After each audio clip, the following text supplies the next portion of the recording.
The D-Clan has been one of the greatest mysteries in One Piece history, but I think I just cracked the entire case, and this whole video will show you the truth, what the D truly stands for, and why it's so significant to the entire world of One Piece. Not to mention, Oda has done such a good job with involving the Will of D into the story that it's been involved since chapter 1. Now, the reason why I was able to figure out the true meaning of D was me rereading Wano. We learned so much about Joy Boy, Sun God Nika, a bit on the Void Century, and even Laugh Tale specifically. All the major mysteries in One Piece started getting big clues in Wano, so I started questioning myself. What about the Will of D? I mean, we got an appearance from a new member in Rocksteady Xebec, but I'm talking about a true meaning. Something that can easily help further advance what we already know, and that's when it finally hit me. The Dawn. And no, before you guys even try to pull it, I can already feel your eyes rolling. My answer for what D stands for isn't exactly Dawn, as some people in the community have already theorized. So chill out real quick. But to be fair,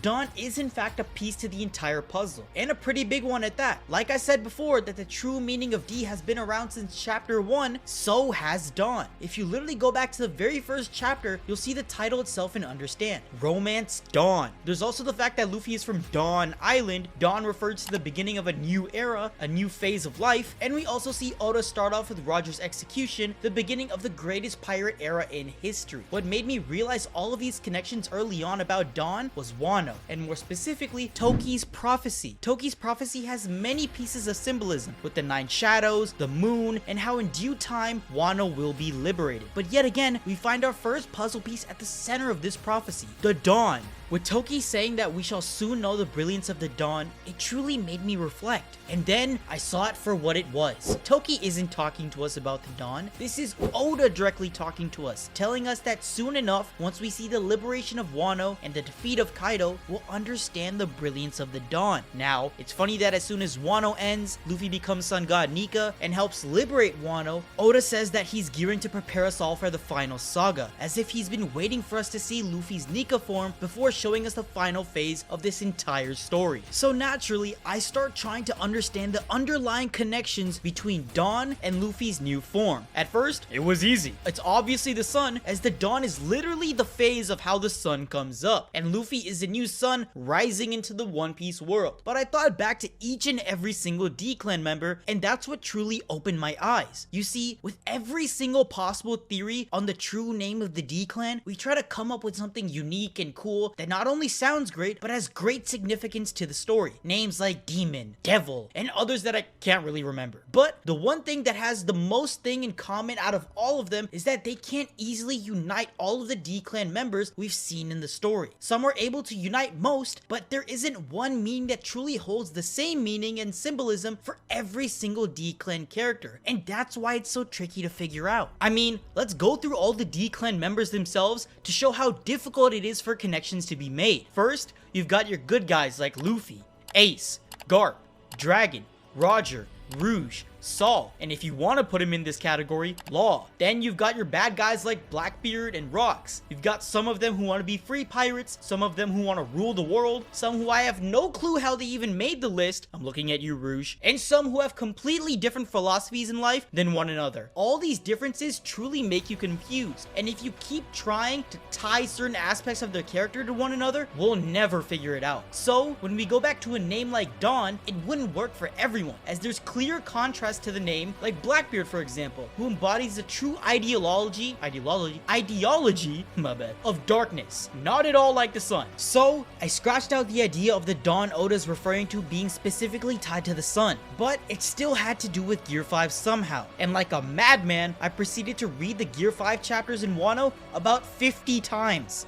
And no, I'm not kidding. I restarted back at 1043 for the 51st time, and then it finally hit me. The drums. The drums of liberation were the key puzzle piece I was missing. It finally all started making sense to me. Drums in One Piece have also been prevalent since the beginning of the series. So I tried to hone in on everything drum related, both in Wano and in the series as a whole. There's obviously the Taicho drums, which we saw at the festival in Wano, which are quite symbolic in Japanese culture, as well as within One Piece lore as well. And there's also the entire arc of Drum Island. So after researching everything drum related in One Piece, I narrowed down my perspective to one drum, and that's the drum sound in One Piece. Every major moment, reveal, crazy event, or just a shocking piece of news that's in the One Piece story, the drum has always been there, with their dramatic sound effect being put in the background of every panel. And that's what drew me even closer, the onomatopoeia for the drum noise. So I looked up what it was in Japanese, and lo and behold, the sound itself is called dawn, but not dawn like D-A-W-N, but spelled D-O-N. Yup, I believe that this is the true name that represents the D clan, and that Oda, like usual, is being quite the trickster about it. Rather than outright using dawn, which has already been alluded to having huge symbolism in the One Piece world, this man flipped it, and this version has been in the story since day one. Also, shout out to Arthur at Library of Ohara. I know he made a video on this topic, but there's a lot more that I want to add on the subject. Now, there's a couple definitions for the word dawn,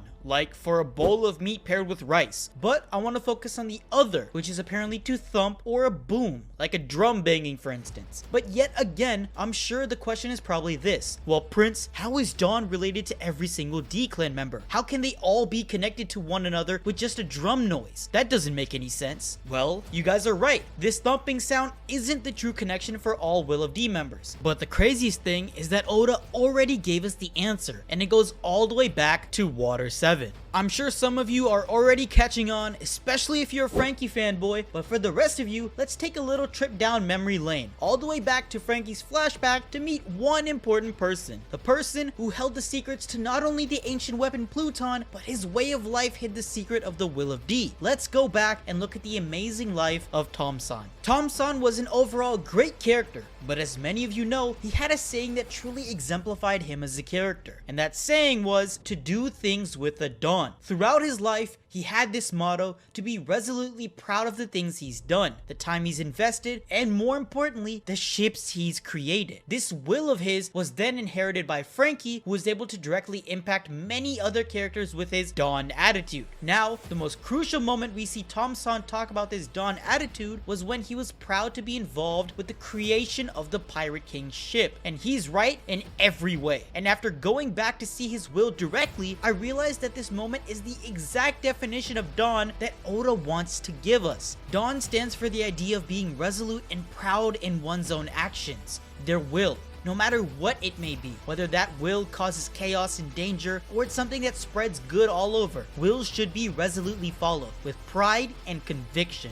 Now, that's a very interesting definition of the Will of D because it applies to each and every single current Will of D member. So far, we have 10 confirmed Will of D members, and so far from what we know of them, each and every single one is resolutely proud of the wills that they have and their actions towards the world. Let's start off with probably the easiest Will of D members, and that's Luffy, Ace, Roger, and Garp. Luffy is probably the easiest person to see have a dawn attitude, as he's always very headstrong on his decisions, both important and silly, but he knows exactly what he wants to do, and nothing can ever waver his will. Same thing applies to Roger and how he was hell-bent on finding a mythical treasure he didn't even know existed, but he stuck with it and gave us the greatest pirate era in history. We then have Garp, who's amazing at his job as a marine, a true testament of justice, and he's so prideful of his will that he doesn't even take the promotion to admiral because he knows that by doing so he would have to follow the orders of the celestial dragons. Talk about willpower. Plus, the whole Marineford arc, he had to stay true to his philosophies in life, even though those same philosophies opposed those of his grandsons, which was obviously very tough for him. Let's move to Ace, who very similarly to Luffy knows exactly what he wants and the actions he needs to do in order to achieve his wishes and will. I mean, who the hell tries to keep killing Whitebeard after failing multiple times, but he still kept doing it to prove his strength? Now, let's move to the less obvious Will of D members, but they just as easily have that dawn attitude as the rest of them. Let's get through the least known characters out of those, and that's gotta be Xebec and Rouge. Rock's-D Xebec is easily the most mysterious character in recent One Piece history, as the actions of his crew were so heinous that God Valley itself had to be wiped from existence. Now, there's many different theories on how Rocks was a wuss and not a strong captain, but we can confirm that those theories are wrong for one reason and one reason only: Kaido's top 6.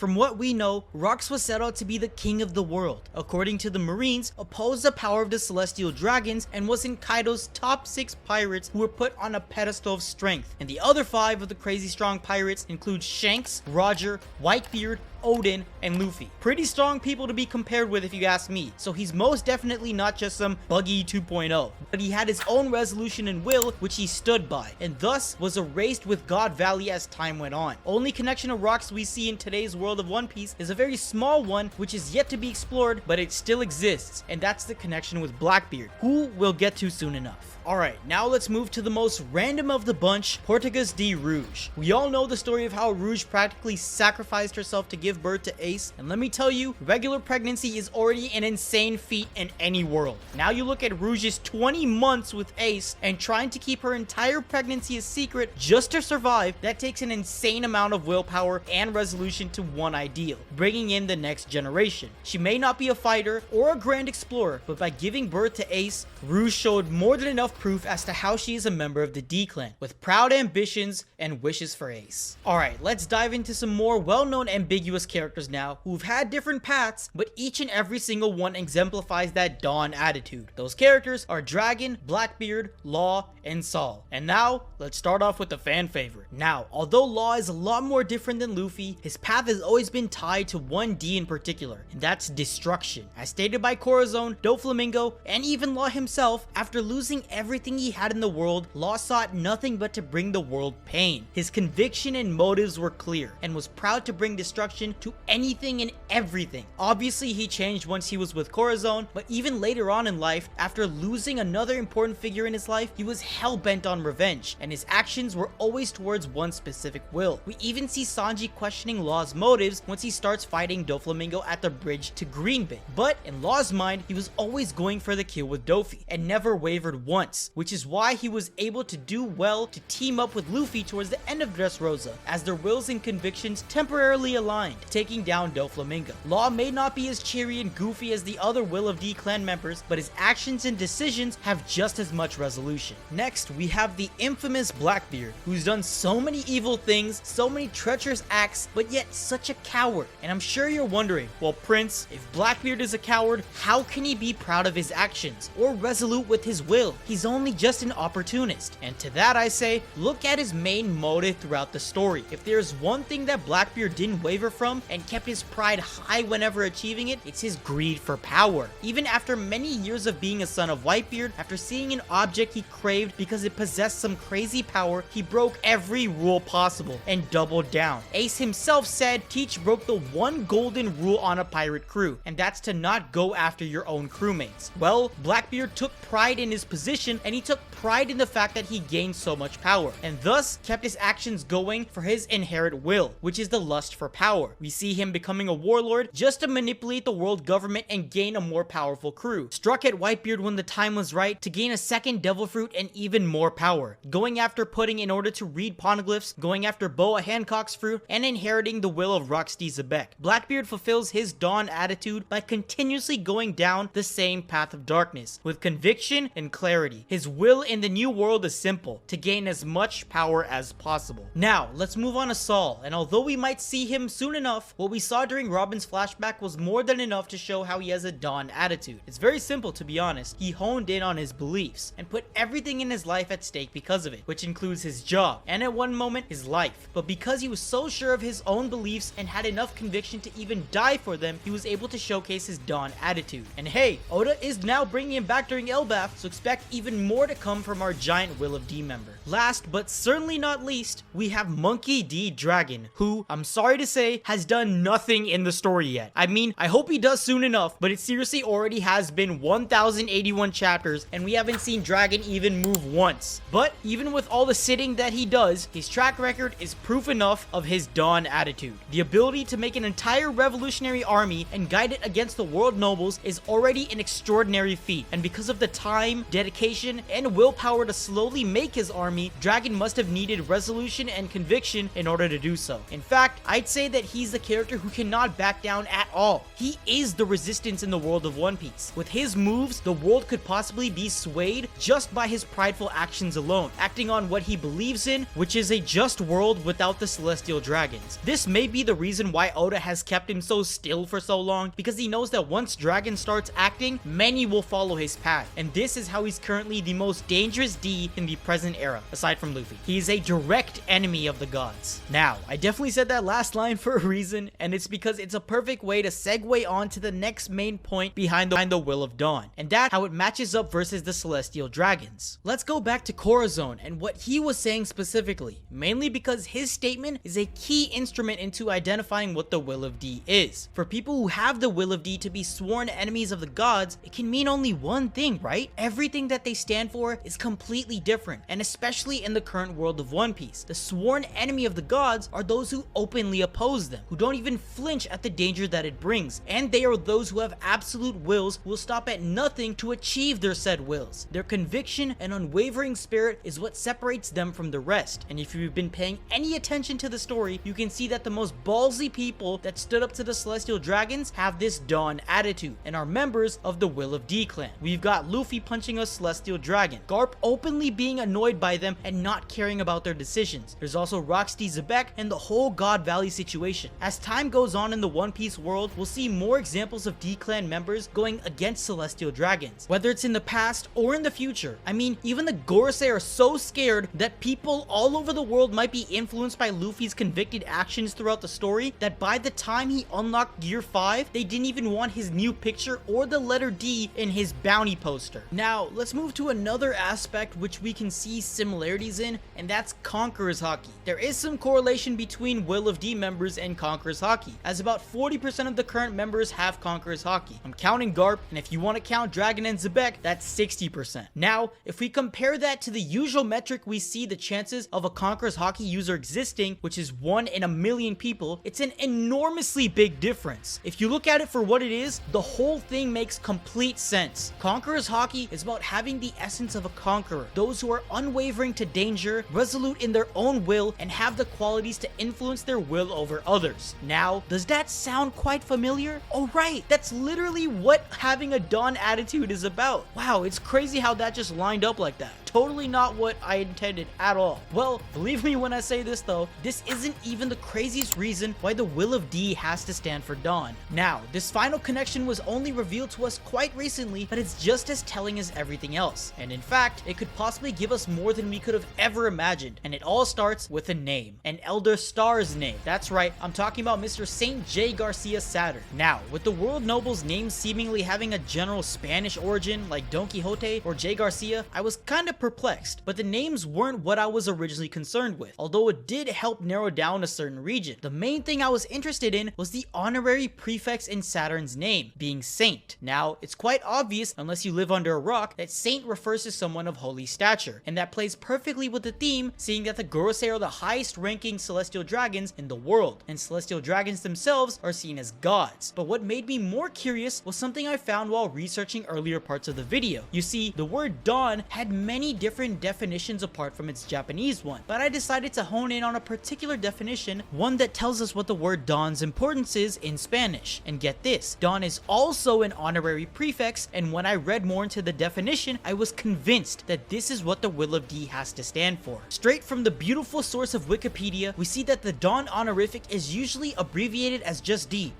and it was used to denote those beings of royalty, nobility, and leaders. Now, let's think back to the One Piece world with this newly found information. We know that there was an ancient kingdom that the world government are so scared of revealing to the world that anything even remotely close to its history has been erased, and we have a bunch of people with D's in their name who the world government wants to hide and not have the D seen, like they did with Roger's name, and what they tried to do with Luffy after Wano. And if you take the idea of Dons being noted as nobles, royalty, and leaders, the path seems to be quite clear. The D clan were the main people who lived in the ancient kingdom, and the world government, specifically the Gorosei, know this very important detail, and in order to not only maintain their false nobility in the current regime, but to help erase remnants of the ancient kingdom, they've been slyly trying to undermine those who carry the name D. And it has been working fairly well well for them until very recently, with Luffy messing up everything for them. Putting all the pieces together, we have the tricky wordplay with dawn to dawn, being the banging of a drum in Japanese, always staying with us in the series whenever a grand moment was introduced, to the idea of dawn in the One Piece world as something done with resolve and conviction, taking pride and having an unwavering will in one's actions, to the uncanny similarities to Conqueror's Haki and the origins of how dawn was even used in history. I think that with all of that being said, we can confidently theorize that the deed that has terrorized the One Piece world stands for dawn.